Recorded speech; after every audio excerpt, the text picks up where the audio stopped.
Bismillahirrahmanirrahim.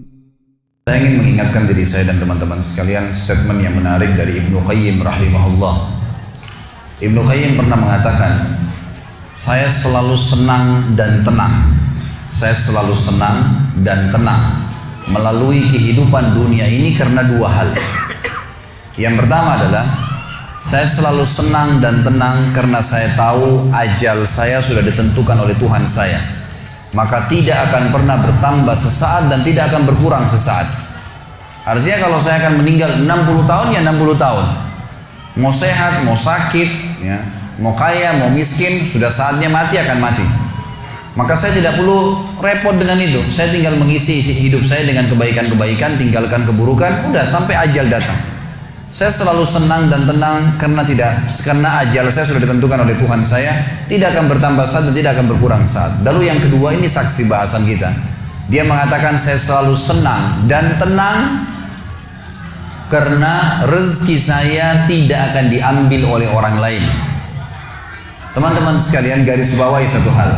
Tidak ada dalam Islam namanya rezeki kita diambil oleh orang lain. Pernah waktu saya tabligh akbar di Surabaya dan membahas masalah materi kita tadi subuh, kenalilah Tuhan maka akan bahagia.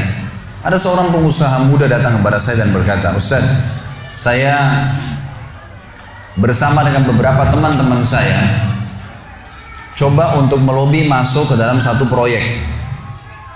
Dan di antara teman-teman saya bukan memuji diri, tapi saya orang yang paling baik ibadahnya di antara mereka. Artinya mereka masih sholat pun ya kalau disuruh, kalau saya masih menjaga sholat. Tapi anehnya Ustaz, pada saat proyek tersebut sudah didapatkan, teman-teman saya semua dapat kecuali saya nggak dapat. Gimana cara memahami ini? Sementara saya tahu benar bagaimana ibadah mereka yang kurang kepada Allah Subhanahu wa Ta'ala. Lalu saya jawab, itu belum rezeki Anda. Itu aja jawabannya. Itu belum rezeki Anda. Kalau rezeki Anda pasti akan datang. Nggak akan kemana-mana itu kalau sudah rezekinya. Apalagi yang berhubungan dengan rezeki mutlak tadi yang saya jelaskan. Saya pernah teman-teman sekalian beli makanan. Saya sangat senang dengan makanan itu.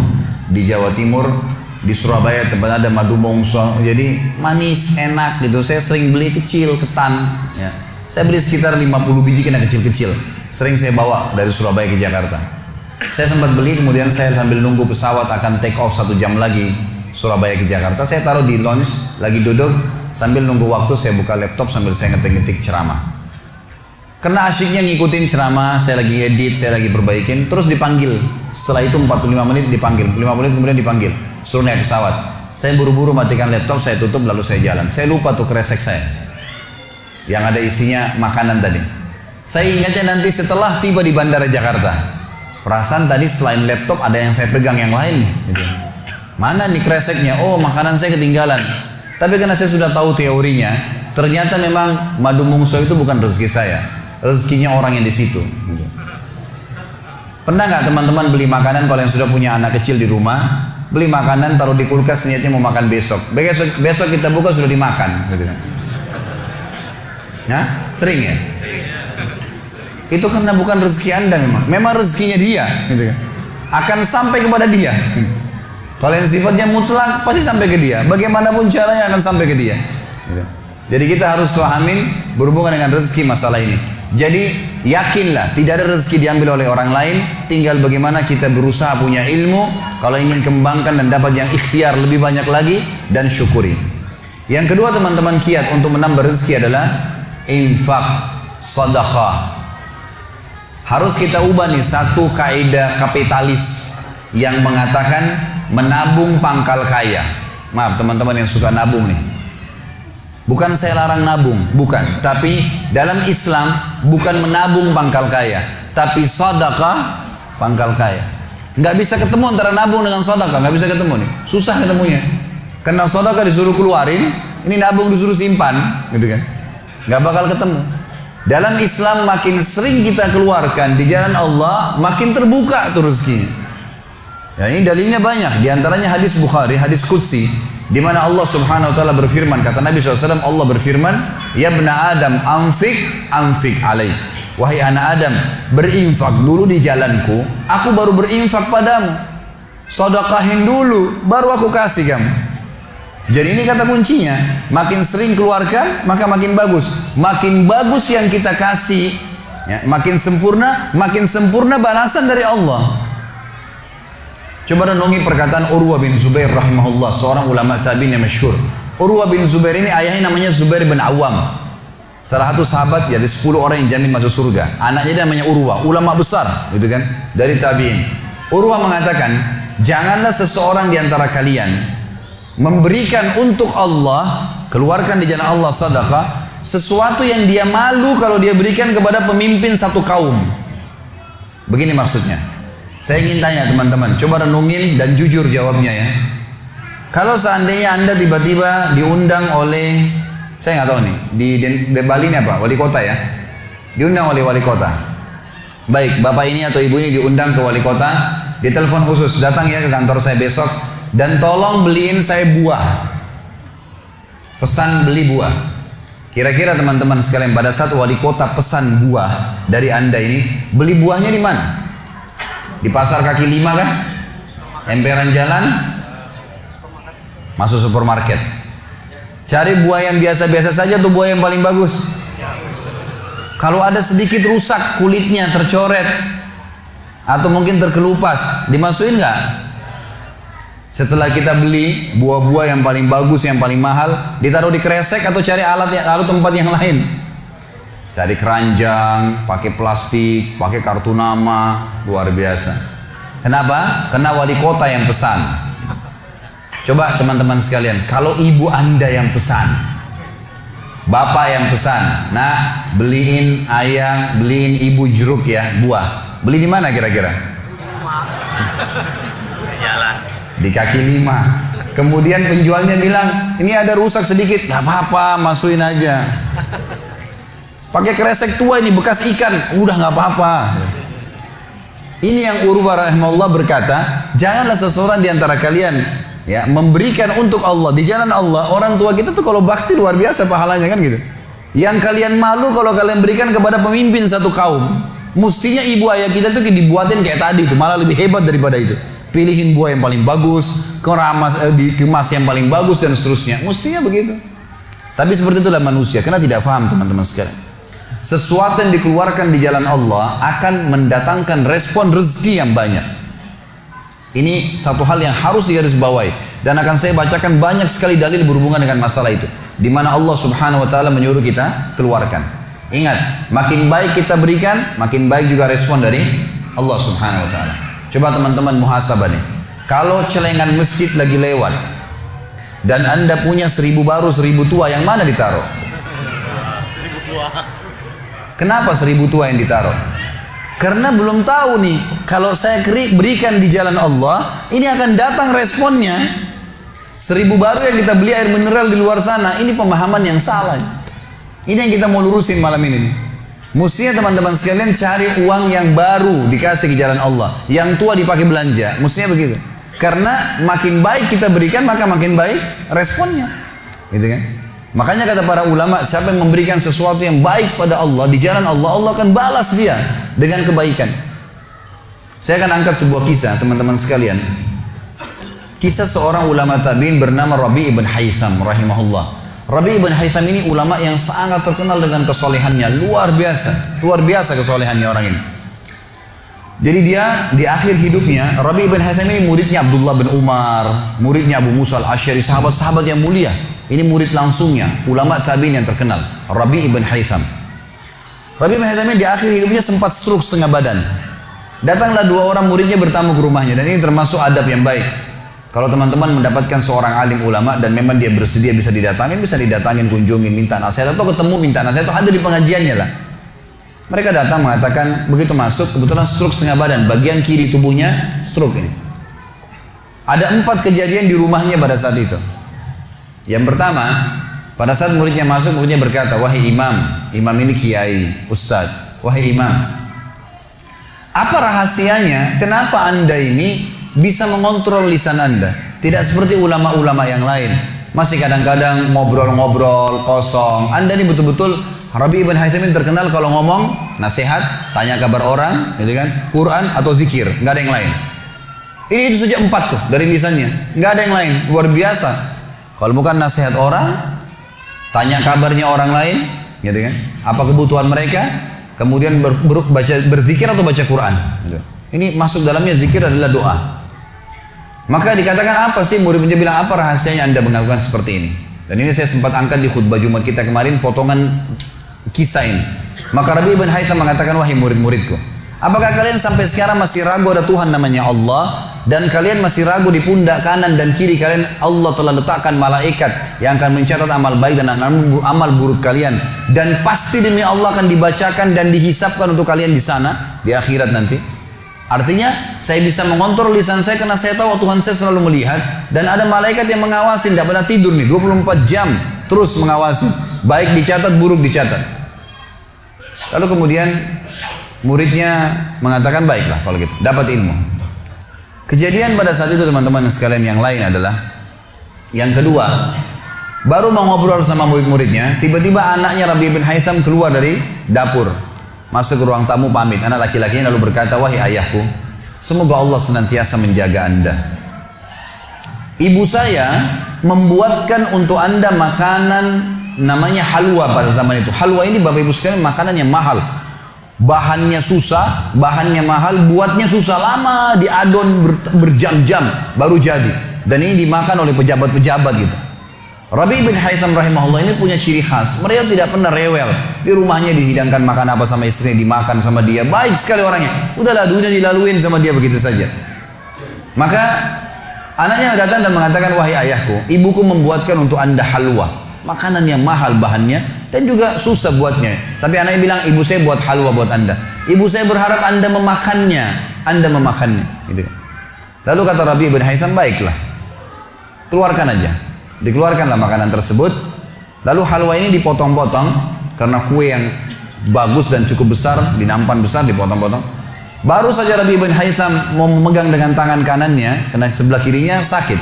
Diambil sebelah kanan, kemudian dia kasih isyarat murid-muridnya untuk ambil juga. Baru mereka mau pegang, tiba-tiba pintu rumahnya ada yang ketuk. Diketuk. Dia kasih isyarat anaknya, suruh buka pintu itu. Dibuka pintu itu. Anaknya pergi sana. Waktu dibuka teman-teman sekalian, ini ternyata yang ketuk pintu bukan orang biasa, orang yang luar biasa, orang gila, gitu kan. Jadi bukan orang yang peminta-minta biasa, orang yang luar biasa, orang yang selalu anggap ini udah deh, nggak usah dilayanin, nggak usah diajak ngomong, nggak usah diperhatikan, gitu kan. Orang gila ini ketuk pintu dengan pakaiannya yang lusuh, tidak pakai alas kaki, rambutnya berantakan, kasih isyarat minta makan. Rabi ibn Haytham rahimahullah tunjuk anaknya, suruh datang, angkat nih halwa, kasih orang gila itu. Halwa nih makanan yang mewah, kasih orang gila itu. Dibawa sama anaknya. Anaknya ini Rabi bin Haytham waktu bawa piring itu, niatnya ingin memberikan ke orang gila 1 potong, gitu kan. Begitu tiba depan pintu, orang gila lihat makanan enak, walaupun gila tahu juga nih makanan enak, gitu kan. Diambil sama dia piringnya. Diambil, dimakan semua. Dalam kisahnya dikatakan sampai air liurnya jatuh di situ, dihabisin sama dia. Sudah habis teman-teman sekalian, apa yang terjadi? Orang gila nggak ngerti, dia nggak terima kasih, nggak apa, piringnya dilempar pergi. Anaknya Rabi ibn Haytham ini tahu nilainya makanan yang ibunya buat tadi. Diambil piring itu, ditutup pintunya, lalu dia kembali lagi. Kemudian dia bilang sama ayahnya, wahai ayahku, semoga Allah senantiasa menjaga Anda. Sebelum saya lanjutkan kisah teman-teman sekalian, saya sarankan juga bahwa teman-teman di sini yang sudah punya anak, biasakan selalu menggunakan doa antara suami istri dengan anak. Itu penting sekali. Karena kata Nabi SAW, jangan ucapkan kata-kata doa yang bisa berbau doa buruk buat kalian, diri kalian, keluarga kalian, dan harta kalian. Karena bisa saja malaikat lewat dan mengaminkannya. Kita harus selalu doa yang baik, gitu kan. Jadi Rabi bin Haytham membiasakan anaknya untuk dilatih berdoa yang baik. Jadi selalu kalau mau minta tolong, nak, semoga Allah menjagamu, ambilkan ayah ini. Nak, semoga begini, semoga Allah menjagamu, semoga Allah berikan kau rezeki, ambilkan ayah seperti ini. Jadi selalu diikuti dengan doa. Anaknya pun terbiasa mendoakan ayahnya. Dalam kondisi anaknya jengkel karena perilaku si orang gila tadi, dia kembali, dia masih sempat mengatakan, ayah, semoga Allah menjaga Anda. Tadi itu ayah yang minta-minta orang gila. Dia tidak mengerti nilainya makanan yang kita kasih.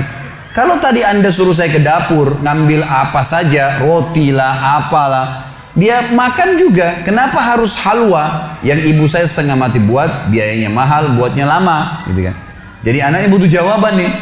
Perhatikan apa jawabannya orang beriman kepada Allah dan tahu benar kata kunci bertambahnya rezeki justru dengan sedekah itu.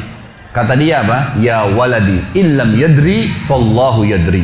Baru dia baca ayat lan tanalu birra hatta tunfiqu mimma tuhibbun. Wahai anakku, kalau orang gila itu tidak tahu nilainya makanan yang kita kasih, nggak penting buat saya. Karena Allah tahu nilainya. Bukan dianya, tapi Allah tahu nilainya. Dan ingatlah firman Allah, kalian tidak akan mendapatkan, gitu kan? Kalian tidak akan mendapatkan balasan sempurna daripada sedekah kalian sampai kalian menginfakkan apa yang paling kalian cintai. Saya suka halwa itu, tapi disuruh kasih. Teman-teman sekalian, pelajaran luar biasa dari kisah ini. Pernah nggak kita berpikir berikan makan orang gila? Kadang-kadang subhanallah kita lihat orang gila ambil di sampah, kita biarin, nggak mau dilihat. Kalau kita nggak kasih makanan dia, siapa yang akan kasih makan? Dan Allah tetap menilai kita dan sesuai dengan niatnya. Innamal a'malu binniyat. Termasuk saya pernah jelaskan ke jemaah saya di pengajian. Kalau ada orang datang ke masjid kita ini sekarang bawa proposal, teman-teman sekalian. Nih, proposal saya mau bangun masjid. Butuh bantuan 1 miliar. Kita nyumbang semua. Terkumpul 1 miliar. Sebulan kemudian kita tahu orang itu dusta. Rugi kah kita? Tidak rugi sama sekali. Kita akan dapatkan pahala bangun masjid walaupun masjidnya belum dibangun. Karena innamal a'malu binniyat, gitu kan? Allah akan kasih begitu. Siapa yang niat mengerjakan satu perbuatan, niat dalam hatinya, belum dikerjakan dapat 1 pahala. Dikerjakan diberikan pahala 10 kali lipat sampai 700 kali lipat kata Nabi SAW. Jadi jelas sekali, gitu kan? Bagaimana Rabi ibn Haytham mengajarkan kepada kita bersedekah, teman-teman, sampai pada orang gila pun dikasih. Karena Allah akan menilai kebaikan itu. Bagaimana bisa kita tidak lakukan? Maka selesai kisah yang kedua. Kisah yang ketiga adalah muridnya mengatakan, wahai imam, apa nasihat anda untuk kami dalam masalah ibadah? Tentu yang jadi saksi bahasan tadi orang gila dikasih makan itu ya. Maka dia mengatakan waktu ditanya oleh muridnya apa nasihatnya dalam ibadah kami apa nasihatnya, sholat, puasa, apa nasihat anda?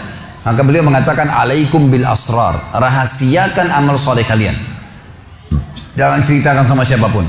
Kerjakan tapi jangan ceritakan. Udah, Allah sudah utuskan ada malaikat yang catat semua kebaikan, tidak dibayar, tidak pernah tidur, lengkap semua data-datanya hari kiamat. Semua dicatat. Rahasiakan amal soleh kalian, jangan ceritakan sama siapapun, jangan buka sama siapapun. Baik. Lalu kejadian terakhir di rumahnya adalah teman-teman sekalian, waktu itu terdengar azan duhur, stroke setengah badan nih. Lalu Rabi ibn Haytham ini saya sekalian berikan motivasi kepada teman-teman yang masih malas sholat di masjid.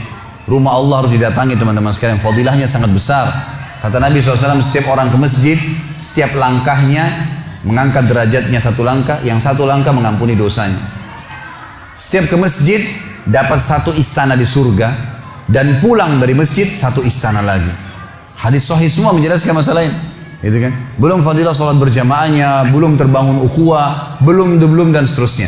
Belum lagi hadis Nabi SAW, siapa yang tidak kehilangan takbiratul ihram pertama imam selama 40 hari, dia akan akan diselamatkan dari sifat kemunafikan. Banyak fadilahnya. Rabi bin Haytham rahimahullah stroke setengah badan teman-teman sekalian. Lalu dia dengar azan duhur, dia kasih isyarat anaknya sudah tahu, suruh datang.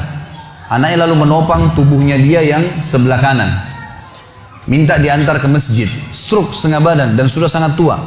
Lalu muridnya bilang, saya lalu kemudian membantu menopang tubuhnya yang stroke. Dan demi Allah untuk kami membawanya ke masjid, kakinya yang stroke terseret di tanah. Lalu saya bisikin di tengah jalan, imam, hai kiai, hai guru, anda kan punya rukhsah, punya keringanan, sholat aja di rumah. Stroke, tua, susah gitu kan. Lebih baik sholat di rumah. Apa kata dia? Orang beriman tidak mengenal stroke kah, sakit keras kah, ibadah kepada Allah nggak terganggu nih. Kata dia, wahai muridku, aku mendengarkan dengan kupingku ini azan, hayya 'alas shalah, hayya 'alal falah, ayo salat, ayo mendapatkan kemenangan dari Allah, hanya melalui lisan muadzin saja. Karena semua muadzin sama mengucapkan, mau orang Afrika, mau orang Arab, mau orang Melayu, azannya sama, hayya 'alas shalah, hayya 'alal falah. Allah memanggil saya mengatakan, ayo sholat, pencipta langit dan bumi, ayo mendapatkan kemenangan. Lalu saya sholat di rumah saya, demi Allah saya akan datangi masjid walaupun saya merangkak. Luar biasa nih, ya, keimanan membuat seseorang stroke pun bisa beribadah kepada Allah. Tapi dari kisah kita, ya, dari 4 kejadian di rumah Rabi ibn Haytham adalah bagaimana dia bersedekah kepada orang fakir miskin tadi. Ada riwayat Bukhari yang lain teman-teman sekalian berbunyi, Kata Nabi SAW dulu di zaman Bani Israel ada 2 orang. Di zaman Bani Israel ada 2 orang. 2 orang ini bersahabat, dua-duanya punya kebun. Dua-duanya punya kebun. Kebun ini mereka lagi nunggu hujan dan satu negeri itu belum turun hujan. Tiba-tiba si A sama si B. Si A ini melihat ada awan, kata Nabi SAW, lewat di atas kebunnya. Dan terdengar suara dari awan itu berkata, turunkanlah hujan di kebunnya fulan, kebun temannya dia di sebelah. Maka dia bilang, kata Nabi SAW, orang ini pun mengikuti awan tersebut. Ternyata betul, awan itu menggumpul semuanya di atas kebun temannya, hujan. Tapi cuma kebun temannya, yang lain gak kena hujan. Maka Nabi SAW mengatakan, dia pun bertanya pada temannya, apa yang kamu lakukan dengan kebunmu? Sampai di musim panas seperti ini pun Allah masih menurunkan hujan untuk kebunmu saja. Apa yang dia bilang? Dia bilang, saya membagi keuntungan dari usaha saya ini menjadi 3. Keuntungannya bukan modal. Sepertiganya saya infakkan di jalan Allah, langsung saya keluarkan. Sepertiganya lagi saya tambahkan ke modal. Sepertiganya lagi saya gunakan untuk keperluan keluarga saya. Jadi ternyata teman-teman sekalian, sedekah itu betul-betul sangat luar biasa. Membuka pintu rezeki. Jadi makin dikeluarkan, makin royal, makin datang. Saya sarankan teman-teman kalau bisa ikutin ceramah saya di YouTube, ada tentang Abdurrahman bin Auf, sahabat Nabi, serial sahabat. Kita sudah membahas 9 sahabat, Abu Bakar, Umar, Uthman, Ali, Talha, Zubair, kemudian Abdurrahman bin Auf, Talha bin Ubaidillah, terakhir itu Sa'id bin Zaid. Dan insya Allah hari Sabtu depan ini akan ada tablik akbar sahabat yang ke-10, Abu Ubaidah bin Jarrah. Abdurrahman bin Auf salah satu sifat ciri khasnya, semua sahabat suka bersedekah, tapi Abdurrahman ini luar biasa dalam sedekah, luar biasa. Beliau pernah kedatangan keuntungan 1 peti emas di satu malam, gak bisa tidur, gelisah. Istrinya tanya, kenapa Abdurrahman? Dia bilang, saya gak bisa tidur nih, belum pernah ada keuntungan sebesar ini. Kata istrinya, lalu apa keinginan? Dia bilang, saya ingin keluarkan jalan Allah, saya gak mau simpan di rumah saya malam ini. Ya, gak mau nabung. Kalau kita subhanallah baru untung 1 juta sudah antri sejam di bank, gitu kan. Ini nggak mau nabung, keluarin malam ini, sedekahin semua untuk fakir miskin. Gitu. Istrinya juga solehah, nggak seperti sebagian muslimah. Maaf, saya nggak singgung muslimah di belakang sana. Tapi ada orang begitu suaminya dapat untung, sebelum disedekahin, sebelum kasih orang tuanya, sebentar dulu, jatah saya mana? Gitu. Ini enggak, istrinya mengatakan sedekahin. Ayo kita sama-sama. Dibungkuslah emas-emas itu, koin-koin emas, dirham emas itu, kemudian dibagiin, habis. Subhanallah, karena ikhlasnya mensedekahkan semua keuntungan malam itu, besok dalam riwayat saya dikatakan datang 2 peti keuntungan dengan produk yang sama. 2 peti emas dikeluarin sama Abdurrahman, 2 peti emas. Hari ketiga datang 3 peti keuntungan. Dikeluarkan hari keempat datang 4 peti. Begitu terus sampai Abdurrahman memiliki sebuah gudang penuh dengan emas. Waktu Abdurrahman radhiyallahu anhu meninggal dunia, waktu mau dibagi warisannya, itu emas-emasnya saking sudah ditumpuk-tumpuk sampai melengket satu sama yang lain. Waktu mau dipisahin, dibagi, itu harus pakai kampak. Dan yang mengkampak itu tangannya sampai memar, luka. Saking banyaknya. Selalu sedekah. Setiap hari beli 33 budak dibebasin. Setiap hari beli budak bebasin. Setiap hari datangkan 30 kafilah, ya 30 ekor unta untuk diparkir, ditaruh di tengah-tengah jalan, Madinah. Lalu pegawainya berteriak, Abdurrahman membagi-bagi buat kalian, silakan, semua ambil kebutuhannya. Luar biasa gitu. Kita subhanallah kadang-kadang bersedekah, kalau orang datang itu pun masih perhitungan, gitu kan. Ini nggak sengaja cari orang yang butuh lalu dikasih. Maka lihat bagaimana mereka memahami tentang masalah sedekah ini, teman-teman sekalian. Dalam hadisnya dikatakan shadaqatu tudfi'u ghadabur rahman. Sedekah itu bisa meredam murkanya Allah. Keluarin, jangan ragu dengan masalah sedekah itu. Karena itu kata kunci datangnya rezeki. Mari kita dengarkan ayatnya. Yang pertama adalah surah Al-Baqarah, surah nomor 2 ayat 254. Allah Subhanahu wa taala berfirman, Al-Baqarah 254, A'udzu billahi minasyaitonir rajim, ya ayyuhalladzina amanu.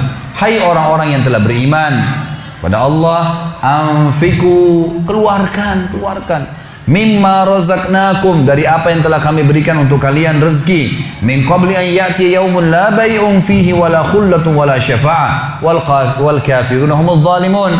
Sebelum datang hari nanti kalian menyesal, nggak ada lagi hari transaksi, nggak ada lagi kasih sayang, tidak ada lagi pertolongan, hari kiamat. Teman-teman sekalian, maaf, kalau anda punya rezeki banyak di rekening, Masya Allah, bagus. Tapi usahakan selalu ada sedekahnya. Karena Kalau kita biarkan numpuk, kita cuma bangga di angka tulisan, di print bukunya, oh iya banyaknya 2 miliar, 10 miliar. Kita cuma bangga dengan angka. Apa yang mau dibanggain? Pada saat antum meninggal, kalau antum tidak sedekahkan teman-teman sekalian, tidak punya masjid yang dibangun, nggak punya kegiatan amal jariah, nggak pernah punya sesuatu buat dia infakkan sebenarnya, gitu kan? Maka pastikan orang seperti ini akan menyesal pada saat meninggal. Coba ya saya sedekahin dulu. Makanya kata Nabi SAW, hartamu yang sebenarnya, harta yang kau sedekahkan selama kau hidup, itu harta sebenarnya. Dan harta yang bukan sebenarnya yang kau habiskan beli makanan dan pakaian, habis semua. Yang kau sedekahin. Seorang ulama salaf dulu pernah ditanya, setiap dia dapat keuntungan selalu sedekahin, dapat keuntungan selalu sedekahin, selalu sedekahin. Dipakai untuk kebutuhan keluarganya, sisanya sedekah, sisanya sedekah. Nggak ditabung sama dia, dihabisin. Maka pada saat ya ada teman-temannya kumpul di rumahnya lalu berkata, wahai fulan, apa kok nggak sayang hasil kerimatmu? Bukannya ditabung malah dikeluarin terus. Kok nggak sayang sama hartamu tuh? Kata dia apa? Justru saya sayang sama harta saya. Karena saya sayang, jadi saya mau bawa harta saya sampai di akhirat. Ini sedekah saya bawa sampai di akhirat. Kalau saya simpan di sini, saya cuma tabung untuk dunia saja. Gitu. Jadi lihat bagaimana mereka memahami tentang masalah sedekah itu. Kemudian dikatakan, dan orang-orang kafir, mereka lah orang-orang yang zalim. Mereka tidak mau sedekah, maka mereka zalim sebenarnya. Kemudian surah Ibrahim, surah nomor 14 ayat 31 sampai 34. Allah Subhanahu wa taala berfirman, A'udzubillahi minasyaitonirrajim, "Qul li'ibadiyalladzina amanu." Katakanlah hai Muhammad kepada hamba-hamba saya yang telah mengaku beriman, yuqimus shalah, mereka mendirikan salat, jaga salat 5 waktu mereka, salat-salat sunnah mereka, wa yunfiku, dan mereka bersedekah, menginfakkan, mimma razaqnahum, dari apa yang kami menjadikan sebagai rezeki buat mereka, sirran wa alaniyah, baik sembunyi-sembunyi ataupun terang-terangan. Karena kadang-kadang kalau ada orang minta di pinggir jalan, kita nggak mungkin sembunyikan, tinggal mengontrol supaya tidak riya saja. Min qabli an ya'tiya yaumun la bay'un fihi wala khilal, sebelum datang hari tidak ada lagi transaksi, nggak bisa lagi kita keluarkan uang kita. Di akhirat nggak laku lagi rupiah, nggak laku lagi dolar, nggak laku lagi pound sterling, nggak ada lagi semua itu. Yang laku adalah yang sudah disedekahkan selama di dunia. Sebelum datang hari yang tidak ada transaksi dan tidak ada lagi persahabatan. Allahul ladzi khalaqas samawati wal ard, yang menyuruh kalian sholat tadi dan menginfakkan apa yang kalian telah diberikan adalah Allah yang telah menciptakan seluruh langit dan bumi. Wa anzala minas sama'i ma'a, dan telah menurunkan dari langit air. Fa akhraja bihi minas samarati rizqan lakum, lalu dengan air hujan itu dia tumbuhkan buah-buahan sehingga kalian bisa menjadikannya sebagai rezeki kalian, menutupi kebutuhan kalian. Wa sakhkhara lakumul fulka litajriya fil bahri bi amri, yang menyuruh kalian sholat dan berinfak itu adalah Tuhan Allah yang telah menundukkan lautan sehingga bahtera-bahtera kalian bisa meraung di atasnya. Wa sakhkhara lakumul anhar, juga yang telah menundukkan sungai-sungai buat kalian, bisa dilewatin atasnya, bisa diambil ikan-ikan dan seterusnya yang ada di dalam lautan dan sungai itu. Wa sakhkhara lakumus syamsa wal qamara da'ibain, dan juga yang menyuruh kalian sholat dan menginfakkan harta kalian adalah yang telah membuat, yang menundukkan matahari dan bulan yang rutin terus menerus setiap pagi dan malam silih berganti untuk memenuhi kebutuhan kalian. Wa sakhkhara lakumul laila wan nahar, dan menundukkan juga buat kalian malam untuk istirahat dan siang untuk bekerja. Wa atakum min kulli ma sa'altumu, dan juga dia akan memberikan semua apa yang kalian minta kepadanya. Wa in ta'uddu ni'matallahi la tuhsuha, kalau kalian ingin menghitung-hitung nikmat Allah maka kalian tidak akan mampu. Innal insana la zalumun kafar, sesungguhnya manusia itu zalim, kafar, kufur, gitu kan. Dikatakan dalam sebuah hadis, kata Nabi SAW, manusia itu kufur. Kalau dia dikasih, ya, kalau Allah tahan rezekinya, maka dia terus menerus berdoa, terus menerus mengeluh, dan pada saat Allah kasih dia pelit untuk tidak keluarkan. Bagaimana bisa dia menganggap punya? Siapa di antara anda yang menganggap apa yang dia miliki sekarang punya dia? Mungkin kita semua mengatakan, oh ini rumah saya, ini mobil saya, ini punya saya, ini baju saya. Itu perkataan kita cuma simbolik di dunia. Buktinya pada saat kita meninggal, dibungkus dengan kain kafan. Semewah apapun mobil tidak bakal ikut ke liang lahat. Rumah tidak masuk liang lahat. Gak ada ceritanya, kita masuk, semua jadi warisan tuh. Itu buktinya, lahir tanpa pakaian, masuk kuburan juga dengan 1 lembar pakaian. Gitu. berarti bukan milik kita. Maka kesempatan kita memperbanyak amal sedekah kita, sehingga memang mendapatkan pahala yang besar. Dan sekali lagi bahasan kita, sedekah mendatangkan rezeki yang banyak.